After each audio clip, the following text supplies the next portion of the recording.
जाणे भक्तीचा जिव्हाळा, तोची दैवाचा पुतळा, आणि कनये माझ्या मना हो का पंडित शहाणा. नामरूपी जडले चित्त, दास त्याचा मी अंकित, आणि कनये माझ्या मना हो का पंडित शहाणा. तुका म्हणे नवविधा, भक्ती जाणे तोची सिद्ध, आणि कनये माझ्या मना हो का पंडित शहाणा. पांडुरंगा करू प्रथम नमन, पांडुरंगा करू प्रथम नमन, दुसरे चरण संतांचे, दुसरे चरण संतांचे, दुसरे चरण संतांचे. त्यांच्या कृपादाने कथेचा विस्तार, त्यांच्या कृपादाने कथेचा विस्तार, त्यांच्या कृपादाने कथेचा विस्तार. बाबाजी सद्गुरुदास तुका, बाबाजी सद्गुरुदास तुका. ओम नमो ज्ञानेश्वरा, करुणाकरा दयाळा, तुमचा अनुग्रह लाधलो पावन झालो चराचरी. मस्तक हे पायावरी या वारकरी संतांच्या, ब्रह्मानंदं परमसुखदं केवलं ज्ञानमूर्तिं, द्वन्द्वातीतं गगनसदृशं तत्त्वमस्यादिलक्ष्यम्, एकं नित्यं विमलमचलं सर्वधी साक्षिभूतं, भावातीतं त्रिगुणरहितं सद्गुरुं तं नमामि. नमस्ते शारदे देवी सरस्वती मतिप्रदे, वसत्वं मम जिह्वाग्रे, सर्वविद्याप्रदा भव. रंगा येवो ये, रंगा येवो ये, रंगा येवो ये, रंगा येवो ये, रंगा येवो ये, रंगा येवो ये. रंगा येवो ये, रंगा येवो ये. विठाई विठाई माझे कृष्णाई, विठाई विठाई माझे कृष्णाई कान्हाई, विठाई विठाई माझे जय कान्हाई, विठाई विठाई माझे जय कान्हाई. विठाई विठाई माझे कृष्णाई कान्हाई, विठाई विठाई माझे कृष्णाई कान्हाई, विठाई विठाई माझे कृष्णाई कान्हाई, विठाई विठाई माझे कृष्णाई कान्हाई. कान्हाई हा रंगा येवो ये, रंगा येवो ये. रंगा येवो ये, रंगा येवो ये.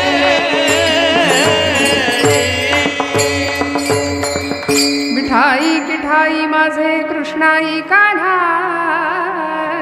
रंगा येवो ये.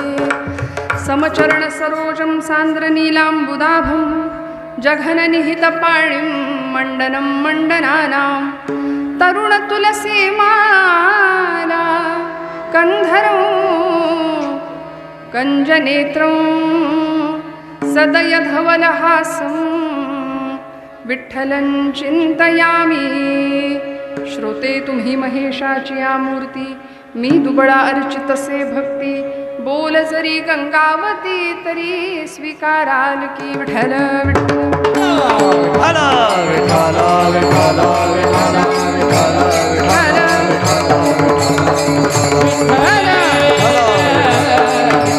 कुंडली कवरदा विठ्ठल श्री ज्ञानदेव तुकाराम भगवान की ज्ञानेश्वर महाराज जगद्गुरु श्री तुकाराम श्री सावता महाराज की जय विठ्ठल विठ्ठल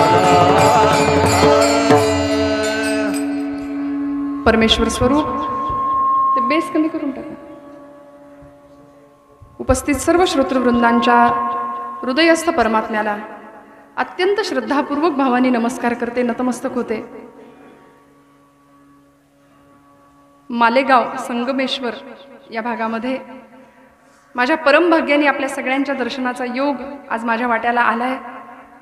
उपस्थितांच्या मध्ये, श्रोतृवृंदांच्या मध्ये उपस्थित असलेले सर्व अधिकारी, भाविक, मायबाप, श्रोतृवर्ग आणि कीर्तनाच्या साथीसाठी उपस्थित असलेले माझ्यापेक्षा वय, अनुभव आणि ज्ञान या सर्व बाबतीमध्ये आपण सर्व ज्येष्ठ वारकरी निष्ठावंत मंडळी मनापासून सगळ्यांच्या हृदयस्थ परमात्म्याला नमस्कार करते. मला वाटतं हार्मोनियमच्या संवादिनीच्या साथीला महाजन काका, हा परमादरणीय महाराष्ट्रातलं एक सुप्रसिद्ध ज्येष्ठ आणि नावाजलेलं व्यक्तिमत्व कीर्तनकारांच्या मांदियाळीतलं परमादरणीय नरेंद्र महाराज गुरव आमच्या गुरुस्थानी मार्गदर्शक या भूमिकेत, त्यांचा आग्रह आणि त्यांची आज्ञा असं म्हणेन मी. त्यामुळे त्यांची आज्ञा मोडता आली नाही म्हणून सगळं श्रेय त्यांना देऊन त्यांना नमस्कार करते आजच्या कीर्तनाचा. आणि आपण सर्वांच्या हृदयस्थ परमात्म्याला नमस्कार करून परमादरणीय महाजन काका असतील, आमचे पखवाजच्या साथीला दादा कृष्ण महाराज, हरिभक्तीपरायण कृष्णा महाराज, कृष्णासारखेच आहेत ते. त्यांना अतिशय गोड वादन आहे, अतिशय गोड नादब्रह्माची सेवा करतायत. खूप छान, भगवंतांना आवडणारं हे आहे सगळं. संगीत हा विषय परमेश्वराच्या जवळचा आहे. परमेश्वराच्या जवळ जायचा सगळ्यात सोपा सुलभ मार्ग संगीत आहे. सुरांचं दान भगवंतांनी द्यावं या मंडळींना परमादरणीय आमचे हरिभक्तीपरायण मिलिंद महाराज मनापासून महाराज आपल्याला आणि आपण महाराज हरिभक्तीपरायण नाना महाराज सगळ्यांच्या हृदयस्थ परमात्म्याला नमस्कार करते. आपण सर्व माझ्यापेक्षा सर्व बाबतीमध्ये ज्येष्ठ आहात, श्रेष्ठ आहात. श्रोत्यांच्यामध्ये, पुरुष वर्गांमध्ये माझा बंधुवर्ग, तरुण वर्ग, महिला वर्ग, भगिनी वर्ग, इकडे मागे उभी राहिलेली मंडळी, आपण बसलात तर मलाही आनंद वाटेल. ज्यांना शक्य आहे त्यांनी बसून घ्या, नाहीतर मग 2 तास आपल्याला उभंच राहायच्या भूमिकेत राहावं लागेल, नाही का. ज्यांना शक्य आहे त्यांनी बसून घ्या. छान आपण कीर्तनाचा उरलेल्या वेळेमध्ये जे काही आपल्या हातामध्ये वेळ आहे, मला आमचे दादा म्हणाले, नामदेव दादा, की चालेल थोडंसं पुढं गेलं तरी. थोडंसं पुढे मागे होतंच, मग मागं नाही पुढंच जातं, पण आपण थोडंसं सांभाळून घ्याल अशी अपेक्षा करते, आशा बाळगते. श्री संत सावता महाराजांच्या नावाचा हा चौक आहे. अतिशय सुंदर प्रांगण आहे, अतिशय सुंदर देखणं मंदिर आहे. खूप सुंदर पांडुरंग रुक्मिणीच्या मूर्ती आहेत, सावतोबांची मूर्ती आहे. अतिशय सुंदर असा प्रांगण आहे. मला इथल्या सगळ्यांच्या आयोजकांची, नियोजकांची नावं माहिती नाही. मला असं वाटतं गुरु महाराजांचं नाव आलं की सगळं आलं, बरोबर ना. त्यामुळे सगळ्यांच्या वतीने महाराजांना धन्यवाद देते, त्यांना नमस्कार करते आणि सेवेला प्रारंभ करते. विठ्ठल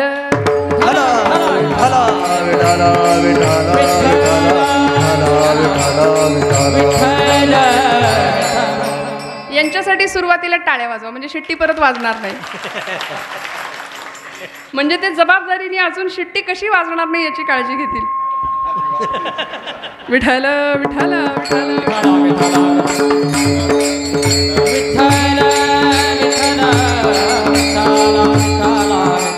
कारण यांच्या हातात सगळं आमचं हे यंत्र आहे.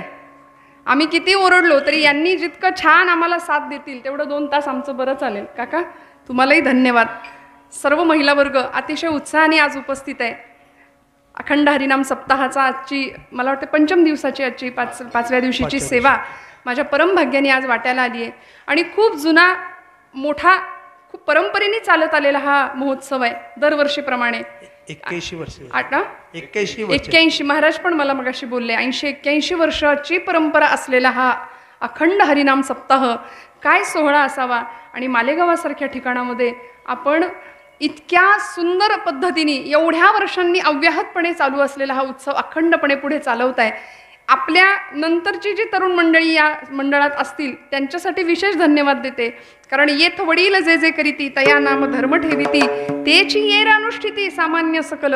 म्हणून तरुणांनी आदर्श घेत घेत आता ही सगळी जबाबदारी आपल्या खांद्यावर घ्यावी. आणि असं करता करता 81 म्हणजे साधं सोपं नाही. एकदा टाळ्या वाजवा आपल्या सगळ्यांसाठी.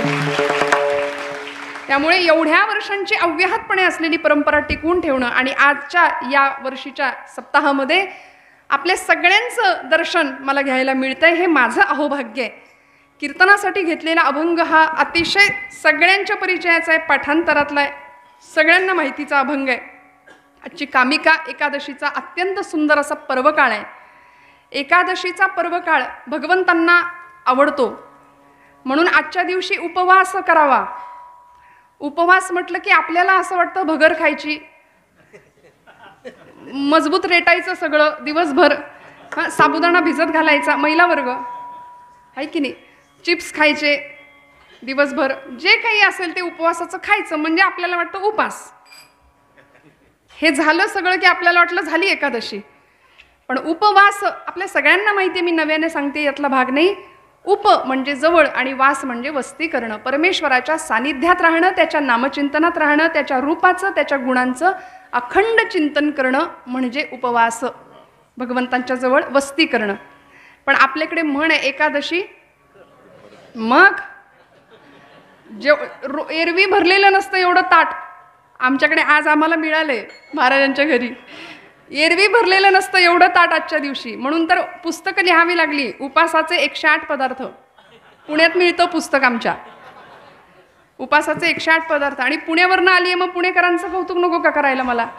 ते पुण्यातले प्रसिद्ध साहित्यिक आहे, पुरंदर तालुक्यामध्ये कोडीत नावाचं गाव आहे आणि तिथले के अत्रे, प्रल्हाद केशव अत्रे, आचार्य अत्रे त्यांना म्हणायचे.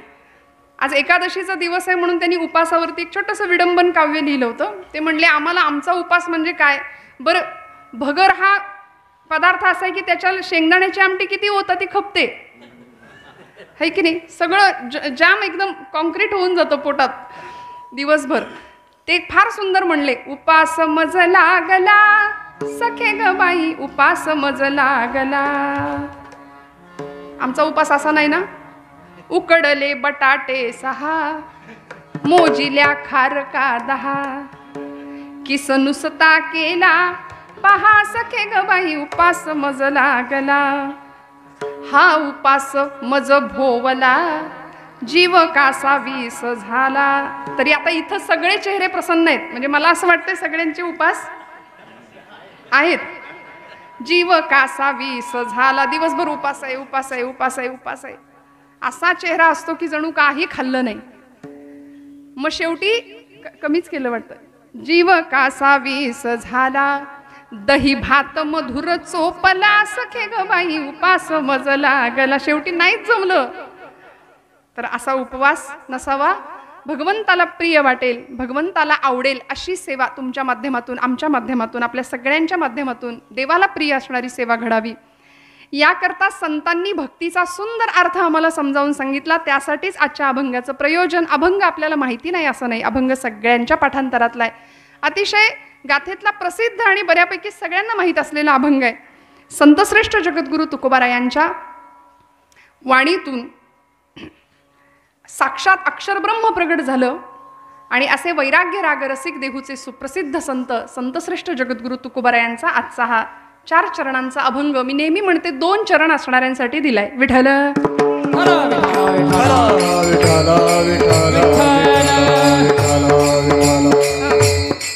का बरं 2 चरण असणाऱ्यांसाठीच बरं आहे ना ते. 4 चरणाच्या लोकांना कळेल का. पशुदेही नाही गती, ऐसे सर्वत्र संगती, या नरदेहीच प्राप्ती परलोकाची. आयुष्याच्या साधने सच्चिदानंद पदवी घेणे. नरदेह दिला कशाला हो. जीवनाचं सार्थक करणं एकमेव 84 लक्ष योनी मात्रांमध्ये मनुष्य देहामध्येच साध्य आहे, सिद्ध आहे. आणि याकरता आम्हाला साधन दिलं परमेश्वरापर्यंत पोहोचण्याचं. त्यामुळे तुकोबारायांचे अभंग हे अभंग आहेत. महाज्ञान देती जगाला अभंग, जया भंग नाही असे ते अभंग. समाज आमचा दुभंग होतोय आज, खूप वाटला जातोय, खूप विभागला जातोय. मला आता इथे महाराजांनी आल्या आल्या सांगितलं, इथली तर काय परिस्थिती, मी इथे येऊन काय सांगणार आपल्याला. पण हा समाज अभंग राहावा याची शक्यता आणि शाश्वती संत वाङ्मयामध्ये आहे. आमचं चिरंतन आणि शाश्वत कल्याण करण्याचं सामर्थ्य फक्त आणि फक्त संत वाङ्मयामध्ये आहे. म्हणून काय वाचायचं, काय घ्यायचं जवळ, तर तुकोबांची गाथा, ज्यांनी आमचा माथा सुधारल्याशिवाय राहणार नाही. ज्ञानेश्वरांची ज्ञानेश्वरी, नाथांचं भागवत, समर्थांचा दासबोध, हे सगळे ग्रंथ जवळ बाळगावेत की ज्यामध्ये ती अक्षरे नवती देखा, ब्रह्मसाम्राज्य दीपिका, अर्जुना लागी चित्कळिका, प्रगटली असे. ती अक्षरे नवती देखा, एकेका अक्षरात वसे माझा रमाकांत. प्रत्येक अक्षरात भगवंत येऊन सामावलाय. वाचे बरवे कवित्व, कवित्वी रसिकत्व, रसिकत्वी परतत्व, स्पर्शो जैसा. साक्षात परमतत्वाचा स्पर्श ज्या प्रत्येक अक्षराला आहे असं संतांचं वाङ्मय. आणि संतश्रेष्ठ जगद्गुरु तुकोबारायांच्याबद्दल तर काय सांगावं. आज आम्ही चर्चा करतो, महाराजांना विमान न्यायला आलं. काही बुद्धिवादी लोक, ज्यांना बुद्धी आहे की नाही याबद्दलच वाद, त्यांना म्हणायचं बुद्धिवादी, त्यांनी फार चर्चा केल्या, फार मंतव्य मांडली. नाही म्हणे तुकोबारायांचं असं काही झालंच नाही, तुकोबारायांचा खून झाला म्हणाले देहूमध्ये. खरं सांगू का, आपण कितीही माना किंवा मानू नका, तुकोबारायांना वैकुंठाहून विमान न्यायला आलं, तुकोबारायांचं वैकुंठ गमन झालं, हे त्रिकालाबाधित सत्य आहे. इथे आमची भावना कमी पडते. फार बुद्धीमध्ये आली किंवा अशा गोष्टींना खत पाणी जास्त घातलं जातं. आमची श्रद्धा बळकट असावी. संतश्रेष्ठ जगद्गुरु तुकोबाराय म्हणजे साधं सुधं कामच नव्हतं. साक्षात परमात्मा ज्यांनी आपलासा केला. तुका म्हणे होय मनाशी संवाद, आपुलाची वाद आपणासी. या अवस्थेला, सिद्धावस्थेपर्यंत पोहोचले. आणि साधकावस्थेतली धडपड काय होती हो महाराजांची. अतिशय सुंदर चरित्र आपण सगळे जाणता. तुका शेठ म्हणून लोक नावाजायचे. हातात सोन्याचं कडं घातल्याशिवाय तुका कनकाई आई बाहेर पाठवत नव्हती, इतकी श्रीमंती होती. पण बघता बघता दारिद्र्य आलं. बरे झाले देवा निघाले दिवाळे, बरी या दुष्काळे पीडा केली. बरे झाले देवा बाईल कर्कशा, बरी ही दुर्दशा जनामध्ये. महाराज म्हणले बरं झालं, संसार तापे तापलो मी देवा करिता या सेवा कुटुंबाची. बरं झालं, संसाराचे चटके सहन करायला मिळाले की माणूस परमार्थात टिकतो. आणि खरं सांगू का, ज्याला प्रपंचाची प्रतिकूलता मिळाली ना, खरं तर प्रपंचाची प्रतिकूलता ही परमार्थाची अनुकूलता समजावी. विठ्ठल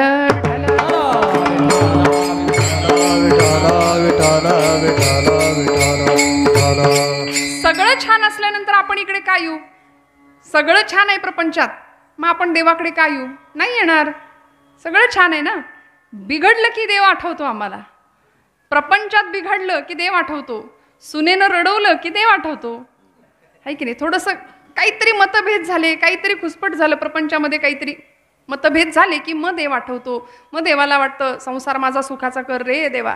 सगळं प्रपंचातलं लौकिकातलं मागणं. आणि आमचा परमार्थ सुद्धा असाच राहतो, जगाला दाखवणारा.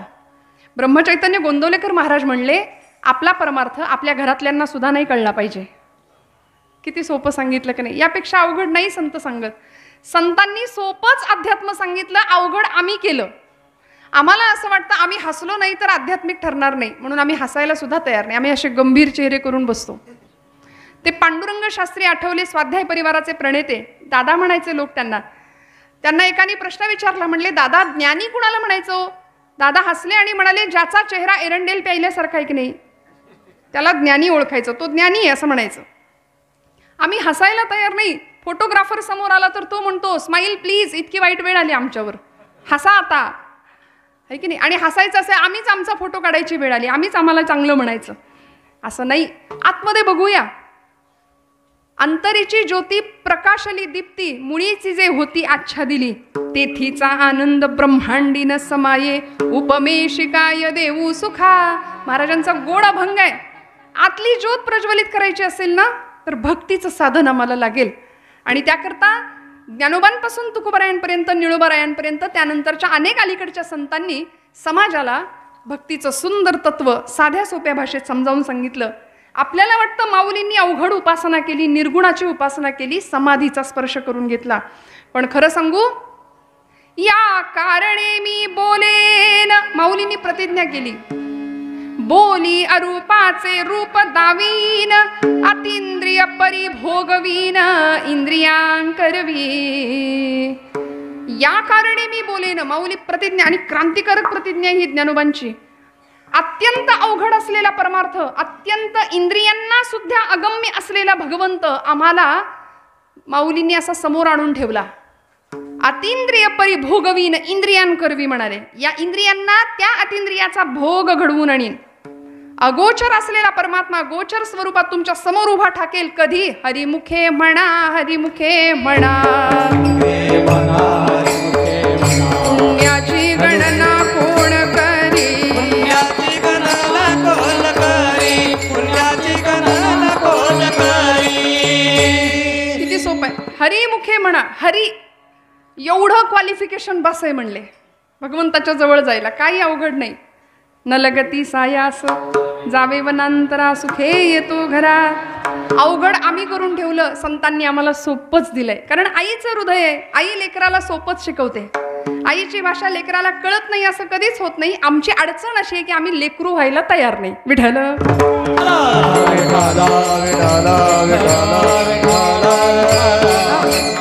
लेकरू झालं पाहिजे ना. लेकराच्या भूमिकेत भगवंताकडे गेलं पाहिजे, लेकराच्या भूमिकेने संतांकडे गेलं पाहिजे. मला काहीच येत नाही हे फार कठीण जातं आम्हाला म्हणायला. हे सगळ्यात अवघड आहे. मला काहीच येत नाही, मला खूप येतं, हे एकदम सोपं आहे. पण माऊली म्हणते, थोरपणा परा सांडीजे, व्युत्पत्ती अवघी विसरीजे, जे जगा धाकुटे होईजे, तै जवळीक माझी. धाकटं पण घेतलं ना की ते भगवंताला जास्त आवडतं. माऊलींच्या मुखातून साक्षात महाविष्णू बोलतात, जे जगा धाकुटे होईजे, तै जवळीक माझी. म्हणून आम्ही मोठेपणाच्या नादामध्ये, ते मोठेपण प्राप्त करण्याच्या नादात, मी करता ऐसे म्हणसी, दासबोधातली ओवी आहे समर्थ रामदास स्वामींची. मी करता ऐसे म्हणसी, तरी तू दुःखी होशी. श्रीराम करता म्हणता पावसी, यश कीर्ती प्रताप. सगळं करते पण भगवंताला आम्ही देत नाही, आपल्याकडं घेतो करते पण. आणि मग वाट्याला येतं ते दुःख, आणि आम्ही अभागी म्हणून स्वतःवरती ताशेरे ओरतून आपल्या नशिबाला दोष देतो आपण, की आमचं भाग्य आम्हाला साथ देत नाही. प्रपंच प्रतिकूल असला की आम्ही परमार्थाकडे जातो, आम्ही भक्ती करायला जातो. माझे गुरुजी म्हणायचे, भक्ती दुर्दैव जावं याकरता नाही करायची, दुर्दैवाचे घाले सहन करण्याची शक्ती मिळावी याकरता भक्ती आहे. विठ्ठल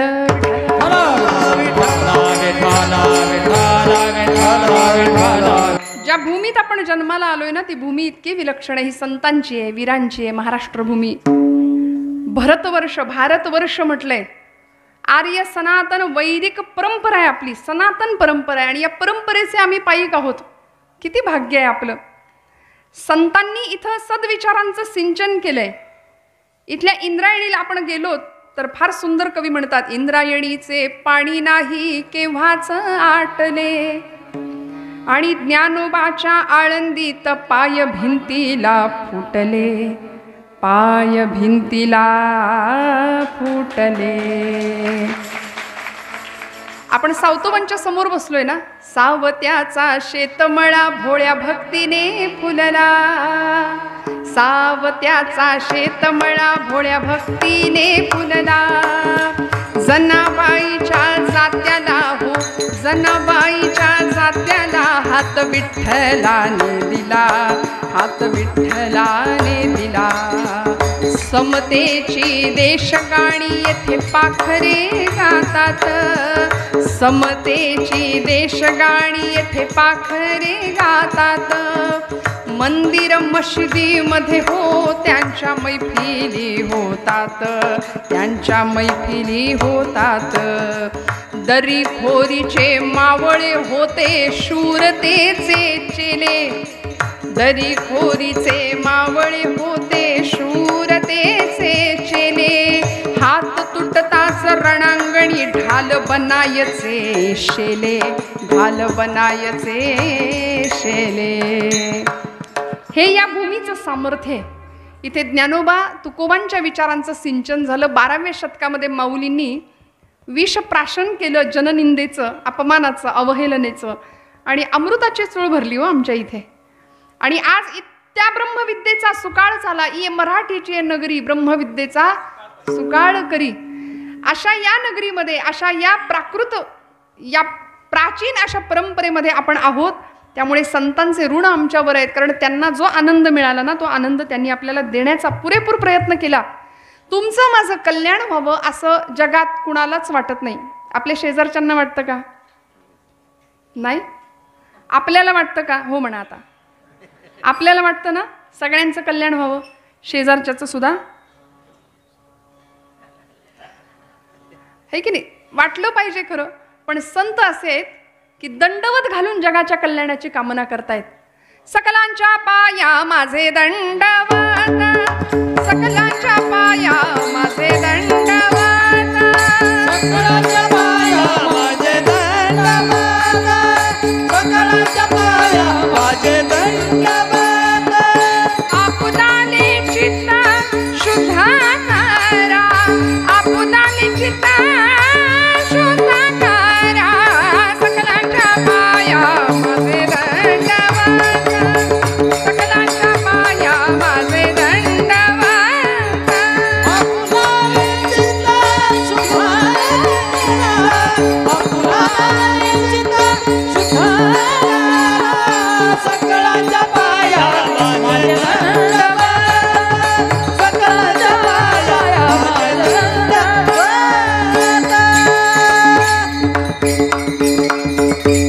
सकलांच्या पाया माझे दंडवत, आपुलाले चित्त शुद्ध करा. दंडवत घालून कामना केली, जगाच्या शाश्वत कल्याणाची इच्छा व्यक्त केली. आणि मग असं भाग्य तुमच्या माझ्या वाट्याला यावं. प्रत्येकाला वाटतं आपण भाग्यवान असावं, आपण दैववान असावं. भक्ती करत नाही असं नाही, भक्ती आम्ही करतो. करतो की नाही? हो म्हणा मोठ्याने. करतो. आता कीर्तनाला आलो म्हणजे कीर्तन भक्ती करतोय आपण. पण भक्तीमध्ये नेमकं काय असायला हवं ते न कळल्यामुळे भक्तीचं फळ आपल्याला मिळत नाही. आपली भक्ती फलद्रूप होत नाही. देवाला आवडेल अशी भक्ती आम्ही करत नाही. देवाला आवडेल अशी जर भक्ती झाली तर गणपती मंडळामध्ये पडद्याच्या मागं पत्त्यांचे डाव रंगणार नाहीत कधीच.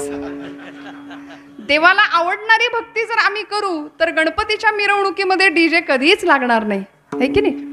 त्यामुळे भगवंताची भक्ती आम्ही करतो, पण ती आपल्या सोयीची आहे, आपल्याला आवडणारी आहे.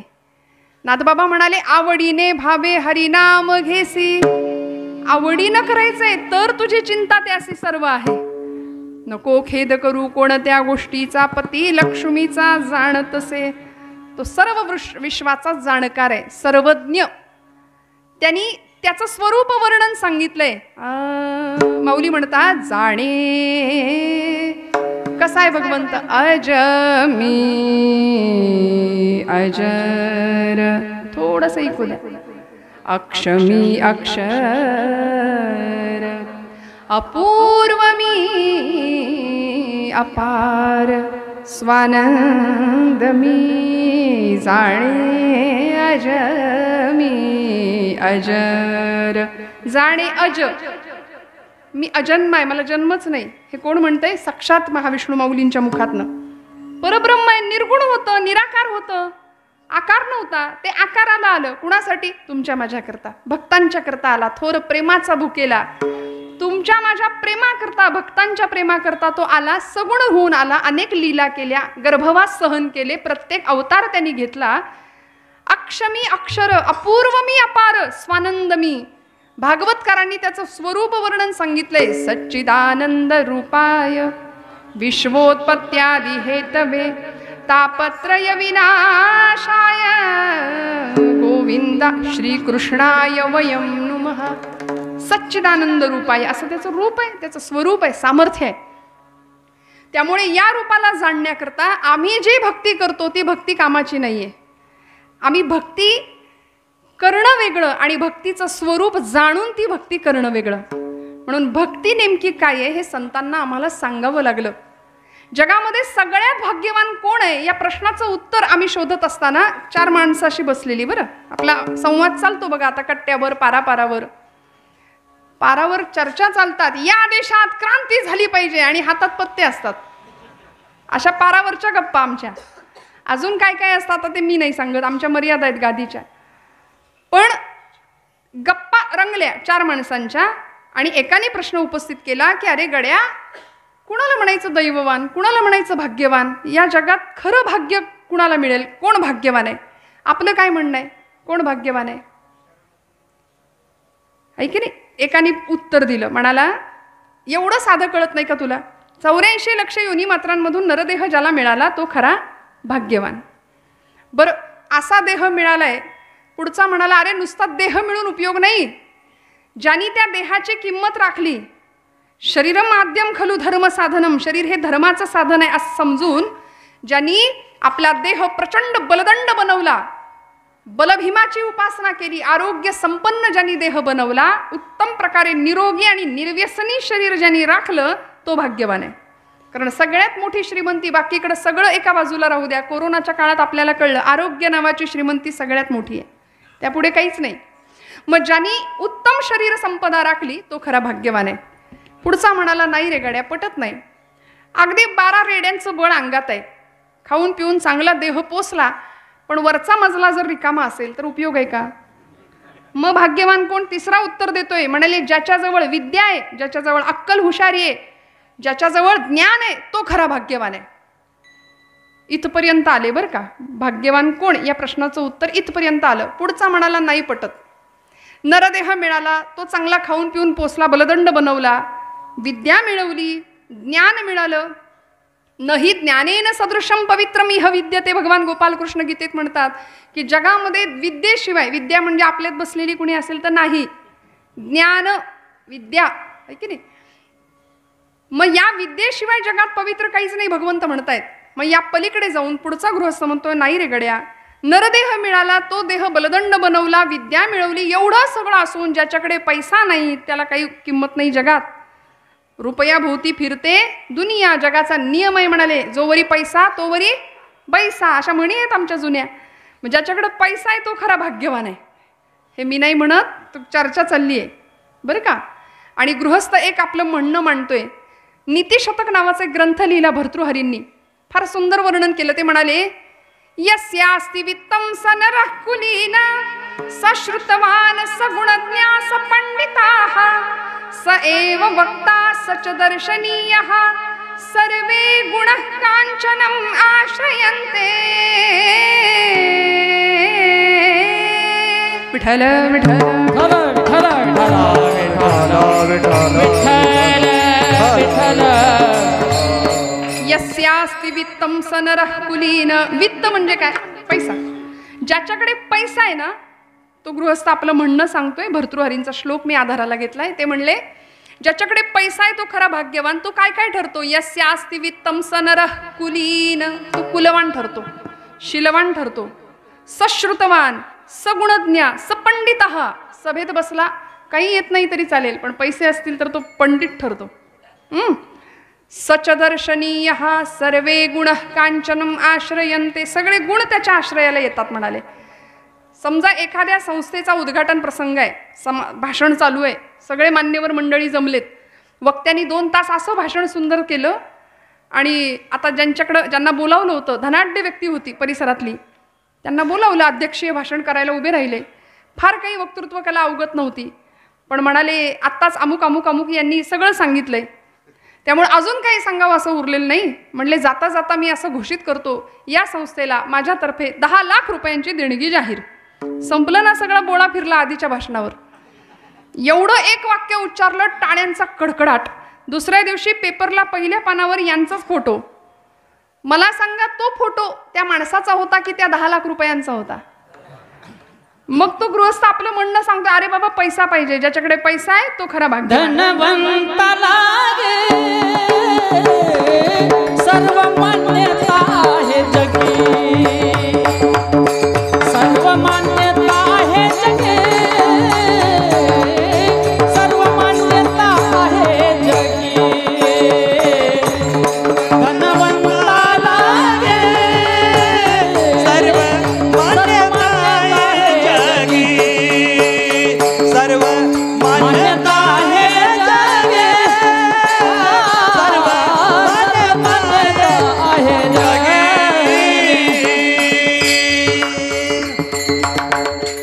प्रमाण जरी आपल्याला मिळालं तरी इथपर्यंत येऊन आपलं उत्तर थांबत नाही. जागे आहेत ना सगळे? नक्की? तिथपर्यंत आलं की ज्याच्याकडे पैसा आहे तो खरा भाग्यवान. पुढचा माणूस म्हणाला, नाही रे गड्या, पटत नाही. नरदेह मिळाला, उत्तम बलदंड बनवला, विद्या मिळवली, पैसा मिळाला, एवढ्याने माणूस भाग्यवान नाही ठरत. कारण एक वाक्य माझ्या वाचनात आलं, ऐकून ठेवा. काही माणसं लाखात एक असतात, काही माणसं लाखात एक असतात, काहींकडे लाखो असतात पण ती माणसात नसतात. विठ्ठल विठ्ठल विठ्ठल विठ्ठल. काय उपयोग आहे, काय उपयोग आहे? गान सरस्वती, गान तपस्विनी, गान कोकिळ भारताच्या लता दिदी शेवटच्या क्षणाला सांगतात, माझ्याकडे सगळं आहे, प्रचंड मोठी सुविधांमध्ये मी आत्ता आहे, शेवटच्या घटका मोजतीये, पण माझी माणसं जितकी मोलाची आहे तितका हा पैसा मोलाचा नाही आहे. जितकं प्रेम मला भारतवासियांनी दिलं, माझ्या माणसांनी दिलं, तितका पैसा महत्त्वाचा नाही. त्यामुळे पैशाला कोणी विचारत नाही, माणसं महत्त्वाची आहेत. तो पुढचा गृहस्थ म्हणतोय, नाही रे गड्या, पटत नाही, पैसा असल्यावरच भाग्यवान ठरतो असं काही नाही. मग आता पुढचा गृहस्थ म्हणतोय, मग भाग्य कशाला म्हणायचं, नेमकं भाग्यवान कोण? मग या सगळ्या प्रश्नांची उत्तर आम्हाला सापडेना तेव्हा संत आम्हाला उत्तर देतात अभंगाच्या प्रथम. जाणे भक्तीचा जिव्हाळा, जाणे भक्तीचा जिव्हाळा, जाने भक्तीचा जिव्हाळा, जाने भक्तीचा जिव्हाळा,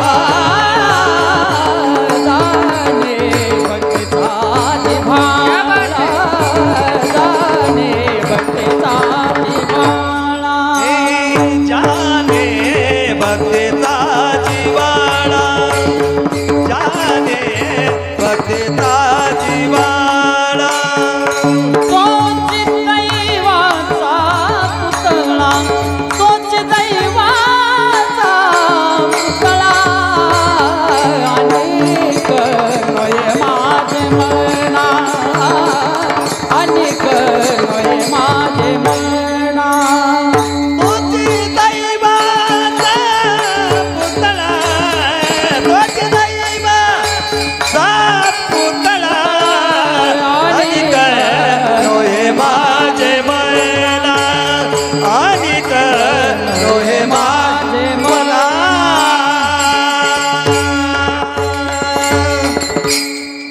जाणे भक्तीचा जिव्हाळा, तोच दैवाचा पुतळा. तुकोबरायांचा अभंग प्रथम चरण. जे महाराज आपल्याला भक्तीची जिव्हाळ्याची भूमिका सांगतात, भक्तीचं स्वरूप सांगतात. भक्ती आम्ही करतो, आम्ही तीर्थयात्रा करतो, जपजाप्य करतो, दानधर्म करतो, उपासतापास करतो, व्रतवैकल्य करतो, सगळं करतो, पण भक्तीचं फळ आम्हाला मिळत नाही. तरी आम्ही दुःखी, तरी आम्ही असमाधानी.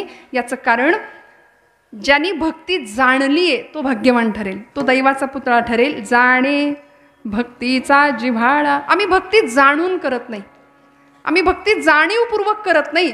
भगवंताला काय आवडेल हे त्यामध्ये नसतं. भगवंताच्या आवडीकरता आम्ही फार कमी करतो. आमचा प्रपंच हा आवडीचा आहे आणि परमार्थ सवडीचा आहे. प्रपंचाने इतकं बांधून ठेवलं आहे आपल्याला की तिथेच आम्ही सगळं आमचं प्रेम ओततो बरं का. इतकं बांधलंय, इतकं बांधलंय. पण खऱ्या अर्थी जर जिव्हाळ्याची भक्ती करायची असेल, भगवंताप्रतीचा स्नेह वाढायचा असेल ना, तर तिथली गुंतवणूक थोडी कमी केली पाहिजे. कुठली? ज्यांना आम्ही माझं माझं म्हणतो ना. आता आम्हाला माणसातला माणूस दिसेना, लोकांमध्ये आपापसात जिव्हाळा नाही राहिला. आम्ही देवाला जिव्हाळा कधी देणार? त्याला आपलं कधी म्हणणार? महाराज त्याला आपलं म्हणतात. आपुला तो एक देव करुणी घ्यावा, त्याला आपलं म्हटलं संतांनी. भगवंत म्हणतात माझ्याकडे येणारे सगळे भक्त लबाड आहेत, सगळे लबाड, व्यापारी आहेत नुसते सगळे. प्रत्येकाला काही ना काही हवंय. निष्काम आणि निर्लेप भावनेने माझ्याकडे येणारे भक्त नाही आहेत. आत्ता जिव्हाळ्याची भक्ती संतांना आम्हाला समजावून सांगावी लागली, जी तुकोबरायांनी केली.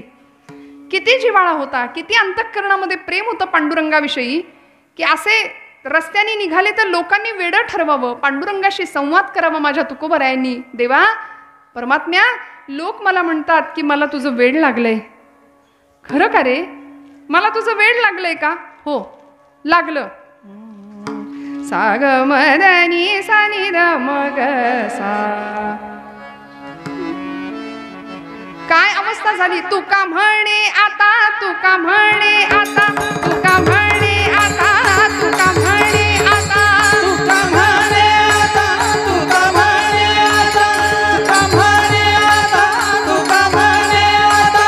उरलोपकारा पुरता, उपकार पुरता, उरलोपकारा पुरता, अणुरणिया होकडा, अणुरणिया होकडा, तुका आकाशाय वळा, तुका आकाशाय वळा. थोकडा आडरनिया, थोकडा तुका आकाशाय वळा, तुका आकाशाय वळा, तुका आकाशाय वळा. किती प्रेम होतं, किती आपुलकी होती, किती स्नेह होता भगवंताच्या विषयी. मी गातो, नाचतो, आनंदे, वेडा झालो मी तव छंदे. गोविंद गोविंद मना लागलिया छंद. वेड लागलं भक्तीचं. आणि अशी जिव्हाळ्याची भक्ती भगवंताशी केली की नातं जुळलं गेलं भगवंताशी. सख्यत्वाचं, दास्यत्वाचं, प्रेमाचं, नवविधा भक्ती प्राप्त करण्यापर्यंतची सिद्धी प्राप्त केली तुकोबारायांनी. की ज्यावेळी दुर्गादेवीचा दुष्काळ म्हणून इतिहासामध्ये नोंद झाली, असा दुष्काळ महाराष्ट्राच्या भूमीत पडतो, त्यावेळी तुकोबारायांनी सगळं घरातलं वाटून द्यावं की नाही हो. सगळं निष्काम भक्ती करावी. सगळ्यांची गाराणी ऐकून घेतली. सकाळची वेळ, 80 वर्षाची एक जख्ख म्हातारी तुकोबारायांच्या दारात येते. 8-10 ठिकाणी लुगडं फाटलेलं आहे आणि तुकोबाराय तिला पाहतात. सकाळची वेळ, आवली